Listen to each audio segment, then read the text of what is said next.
여러분 안녕하십니까. 오늘은 썰렁고스TV 제97회차 지금부터 시작하겠습니다. 지난 시간에 뒤이어서 오늘은 조금 그 입시정책을 조금 보죠. 진짜 그 입시경쟁이라는 게 아주 살인적이죠. 그 살인적인 입시경쟁은 그 어느 나라에든지 그 고민거리였죠. 프랑스의 경우를 보면 이제 중세의 그 명문대학이 없어지고 파리 1대학, 2대학, 3대학식으로 바뀌었죠. 독일은 15개 국립대학으로 나누어져서 모두 국비장학식으로 인재를 키운다고. 이제 오래된 얘기입니다. 80년대 들은 얘기인데요. 요새는 어떤지 잘 모르겠어요. 그래서 이제 경쟁을 경감시키고 효율적으로 인재를 키우기 위해서 각 나라마다 이제 엄청난 노력을 하죠. 우리나라도 이제 대학을 거의 왜냐면 이게 졸업 후에 봉급차가 크니까, 그래서 이제 대졸 추진하고 추진하고, 그래서 이제 아주 치열해지는데, 사교육비가 엄청나게 들어간 거, 대학원고등학생 거의 없는 것 같아요. 그 다음에, 그래서 이제 들리는 말이 요새 대학 졸업해봤자 70년대 중졸 수준이라, 이런 말도 나옵니다. 무슨 우스꽝스러운 얘기인데.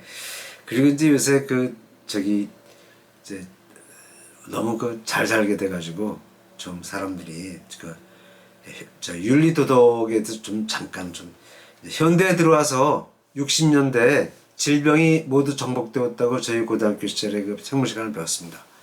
현대 질병을 제가 고등학교 교과서를 보니까 두 가지로 분류했대요. 질병을 감염성 질병과 비감염성 질병들을 나누는데, 감염성 질병은 이제 세균성 질병. 이건 사실 그 바이러스나 박테리아에서 생긴 병원균에 생긴 병은 거의 다 정복됐죠. 항생제가 나오고 나서 거의 없었어요. 쉽게 오시고요. 그런데 이제 고치기 어려운 병이 있죠. 비감염성 질병이라 해서 이제 고혈압, 당뇨, 암 이런 건 이제 생활병이죠. 생활병. 생활성 질병 이런 건 낫지도 않고, 심장병은 뇌심혈관 질환이라고 아주 심각합니다. 그래서 이제 인류의 역사를 보면은 감염성 질병이 번창하면 인구가 줄고 나라가 망하죠. 소위 역병이 돌아가지고, 로마 제국도 그렇게 망했고, 성병은 성병. 중국의 당나라도 또 그렇게 망했습니다. 인구가 줄어가지고, 우리나라도 왕조 말기에는 역병이 심하게 돌아서 사회가 부서지고 왕조가 종말고 있죠. 그래서 이제 여기서 그런 얘기가 나와요. 그럼 도대체 윤리와 도덕이 무엇이냐? 사회가 붕괴되는 그 당시에는 윤리 도덕이 아주 극도로 타락해버리는 그런 현상들을 보죠.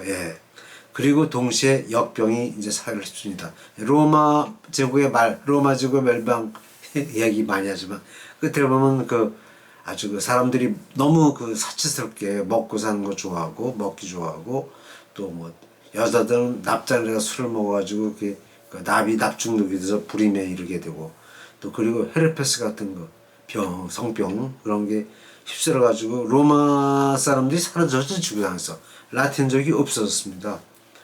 그래서 세상에 또 당나라도 현종이 말기야 양귀비를 이제 좋아했는데, 양귀비는 또 알록산이라는 내연의 남편이 있어가지고 간통이죠.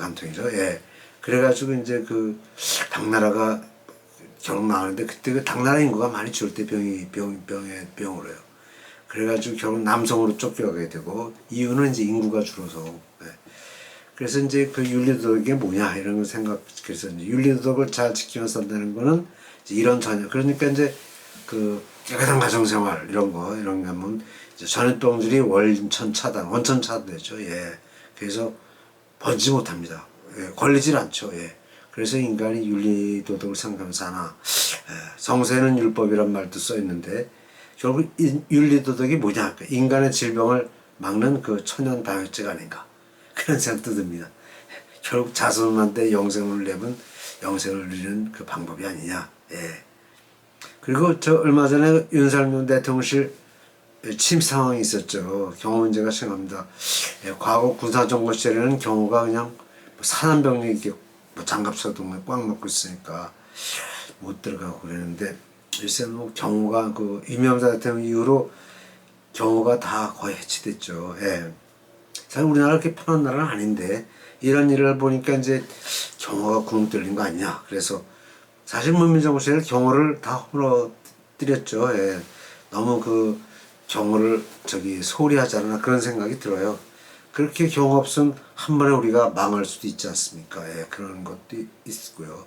그래서 안번의 경우도 좀 다시 하지 않나. 이 좌파에서는 오히려 호시탐탐 이런 말 나오는데 그런 기회만 노리고 있는 게 그런 생각도 들어요. 그래. 그리고 이제 남북 통합 이론도 있죠. 요새 그 고려연방제 자꾸 나오는데 저희 중학교 시절부터 나왔던 얘기입니다. 고려연방제는.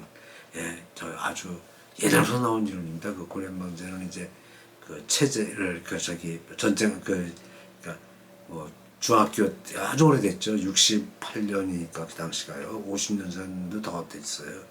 근데 이제 요새 나온 얘기로 이제 비빔밥 이론도 있고 석고찌개 얘기도 있는데 이제 현실적으로 어렵죠. 예.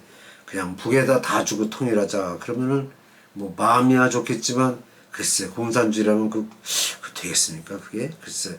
그럼 우리가 하루아침에 폭망하는 건데 북한은 원래 근데 이제 이 공산주의 세상이 그 지난 그 냉전이 끝날 때 그냥 저절로 망해서 냉전이 끝났어요. 이제 왜냐하면 구소련이나 동구가 그냥 저절로 망했죠. 가난해져서 생산성이 떨어져가지고 가난해져서 망했는데 그럼 북한도 그럴 거 아니야. 그런 생각이 들고 사실 그런 생각이 북한도 그렇게 돼가고 있죠. 근데 같이만 우리가 만약 북한에다 쭉 같이 통일했다 그러면 우리도 망하고 거기도 막 동시에 우리 다 망할 텐데 그러면은 어떻게 북한을 구제합니까? 북한을 구제하려면 우리가 건강해야 되는데 그럼 북한은 경제 구조가 자꾸 나빠가지고 자꾸 나빠지는데 그래서 현실 이분되어 있고 섞으려도 참 어렵죠. 그래서 근데 독일은 어떻게 통일했냐? 독일은 동독이 폭발했죠. 예, 동독이 그냥 해체됐어요. 예, 그래가지고 서독으로 그냥 넘어왔죠.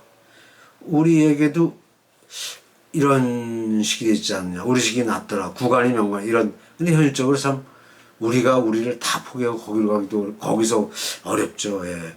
독일 경우나 사회주가들은 이제 구소련 이런 데도 다 자멸했기 때문에 뭐 중국도 등소평의 개혁이 그것도 자본주의로 개혁한 거죠. 예. 근데 북한 혼자 이제 사회주의 고집하고 핵 개발하고 전쟁 주관하니까 좀 걱정스러워요. 그래서 뭐 세상에 이런 일이 있었나. 앙골모아당 구소련이죠. 소멸되었죠. 구소련 14개 공화국으로 갈라지고 지금 그래서 가지고 이제 푸틴이 전쟁을 일으켰지만 그게 참 어렵죠. 뭐 옛날에 뭐 냉전 시절에 이제 아메리카라는 영화가 있었어요. 그 소련의 공수부대가 미국 부대를 점령하는데 그 냉전 시절 영화인데 다시 또 신냉전이 오잖아. 우크라이나 보면은 전쟁이 의외로 오래 가고 그래서 우리도 그렇게 허투루 볼 일이 아니죠. 사회가 잘못하면 무너지니까 항공멸공 이런 말이 요새 다시 많이 나오는데 어떻게 해서 우리가 지금처럼 잘 살게 되었나 그런 걸 생각해보면 문민정부가 과연 여기에 충실하게 했나 속을 잘 봐야 돼요. 걱정되죠. 솔직히 말해서 잘 벌어놨다고 자만하다가 먹고 마시고 놀다가 뭐 IMF 오고 부채 증가하고 뭐 쉬지 않고 잘 먹고 잘 놀자 무방비 상태 전쟁 물건 위험하지 않습니까? 좀 걱정이 돼요. 북은 계속 군대가 밀린다고 핵무장하고 중국도 그냥 이제 요새 전쟁 준비하느라고 정신없어요. 그래서 정신 좀 차려야겠습니다. 예, 그런 생각이 들어요. 예. 그 다음에 이제 직업 얘기가 나오죠. 요새 후쿠시마 얘기도 나오니까 바다일 나오는데 저는 바다에서 일한 경험이 있습니다. 사실 바다일이나 군대나 그런데 해외 파견 많이 하는 거 이런 거는 그렇게 반가운 일은 못 됩니다. 왜냐하면 가족과 떨어져 살죠. 예. 가족과 떨어져 사는 게 제일 안 좋은 겁니다. 사실은. 어느 나라 어디나 다 마찬가지겠지만 배 타는 일 천시하고 싫어하는 거는 우리나라 사람들 다 그랬죠. 옛날에. 예. 근데 이제 운전하는 것을 좋아하면은 또 뭐라 그럽니까? 역마살이 끼어서 몰입군 직업이라고. 예. 그렇다 해서 또 강해에서 배가 지나가면 동네 처녀들이 놀립니다. 배배꼽 보여라. 이렇게. 배배꼽 배가 뒤집어지라는 얘기인데, 예. 선원들이 가서 쫓아오면 뭐, 그런 얘기도 들은 적이 있습니다. 그런데 이제 여기에 이 바다의 얘기 제일 중요한 게 콜럼버스가 이제 콜럼버스 얘기가 나오죠. 제일 중요한 게. 콜럼버스가 지구가 둥글다는 걸 증명하기 위해서 산타 마리아호를 타고 항해를 시작했습니다. 그때 그 선원들이 대부분이 제수들이었다 그래요. 예. 그리고 마젤란이 세계 일주 항해를 했죠. 배 5척을 가지고, 5척을 가지고 세계 일주를 했는데, 그때 그 세계 일주 할 때 그 선원들을 전부 죄수로 뽑아갔답니다. 항해를 마치고 살아 들어오면은 이제 죄를 교감시키겠다. 이런 조건이죠. 그래서 마젤란은 그 태풍 때, 그러니까 대서양을 건너서 이제 남미로 돌아가지고 그 남미 끝으로 이제 푼타르 그 밑으로 해서 돌았죠. 여기를 마젤란의 별이 붙였죠. 그때 이제 태풍으로 배가 다 파손되고 그래가지고 5척을 다 이제 그 중에서 2척을 분해해가지고 3척으로 이렇게 완벽하게 만들고 그래가지고 이제 3척으로 만들고 이제 마젤란 해협을 통과했는데 그 통과에 나오니까 그냥 망망대해가 앞에 펼쳐지더래요. 그래서 아주 그 넓은 바다라는 뜻으로 태평양이라는 그런 이름을 붙였다고 합니다. 그리고 이제 태평양을 건너서 그 필리핀에 도착했죠. 필리핀에 도착해서 상륙을 하는데 원주민들하고 이제 거기서 전투를 했죠. 그래가지고 그 원주민이 쏜 독화살에 맞아서 필리핀 저기 누굽니까 마젤란은 거기서 그 숨을 거둬 이제 죽었습니다. 예. 그 이제 부하들이 돌아갔어요. 살아남은 부하들이 돌아가지고 그 이제 돌아가서 보고를 했죠. 보고를 하니까 이제 그렇게 해서 세계 일주를 했습니다. 결국은. 그 이제 필리핀이라는 이름이 어떻게 생겼냐? 당시 그 왕 이름이 필리비스였는데, 필리비스인지 하여튼 그럼 그 명칭을 따서 이제 필리핀 이름을 붙였다고 합니다. 그래서 이제 그 대항해 시대가 열리죠. 근데 사실 유럽에서 대항해 시대가 하지만 사실은 그 좋은 데가 아니죠. 한 번 나가면 뭐 한 달, 2달, 몇 달씩 바다에서 살다 보니까 계열병 생기고요. 또 그 저기 과일 채소를 못 먹어가지고 그런 병도 많이 생기고 계열병은 비타민 C가 부족하면은 잇몸에서 그 피가 나는 그런 병이죠.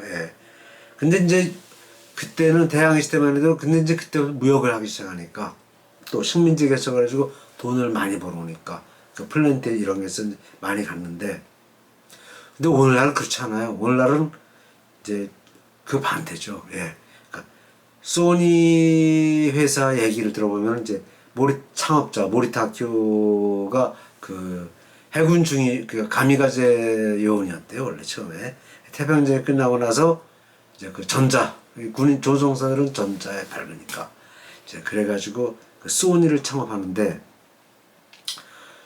근데 그 저기 그 소니 창업주인 그분도 그랬고 그 전까지 그러니까 해군이 주가 됐어요. 그 해군은 이제 20세기 들어오면서 해군은 가장 머리 좋은 사람들이 최고의 애들이 가는 군대가 됐습니다.